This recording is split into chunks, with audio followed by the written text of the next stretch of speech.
আমি দুনিয়া দিয়ে গেলাম কোটি টাকা, দুনিয়া আমার দিলে কি 1500 টাকা। এই তো দুনিয়া। আমার টাকা পয়সা আছে, ধন দৌলত আছে, আমি চলতে পারতেছি, কোনো কিছু অভাব নেই, তারপরও সুখ আসে না কেন? মনের সুখ নাই, মনের সুখ নাই। টাকার সুখ আছে, মনের সুখ নাই। কোটি টাকার মালিক দেখো অভাব হয় না দূর, গরিব ঘুমায় আরাম করে মনটা বাহাদুর।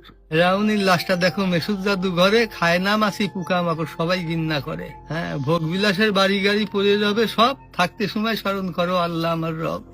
তাহলে টাকা পয়সা কখনো?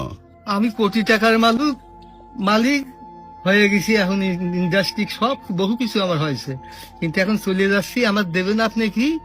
হয়তো 500-600 টাকার কাপড়, 500-600 টাকার বাঁশ, 1500 টাকা আমার বাঁশ দিয়ে কাপড় দিয়ে দিয়ে বিদায় করলেন। আমি দুনিয়া দিয়ে গেলাম কোটি টাকা, দুনিয়া আমার দিলে কি 1500 টাকা। এই তো দুনিয়া, এই তো দুনিয়া। এইটা মানুষ বোঝে না। বোঝে বোঝে বোঝে, দুনিয়ার লোভ। আরো দরকার, আরো দরকার, আরো দরকার, দুনিয়ার লোভ। তারা কত হলে থামবে? আল্লাহ খানা দিয়ে পেট ভরাতে পারে, কিন্তু টাকা দিয়ে, ধন সম্পদ দিয়ে ভরাবে। কবরে যখন যাবো, কবরের মাটি খাবো, তখন ভরবি, তাছাড়া আর ভরবি না। তাছাড়া কখনো ভরবে না।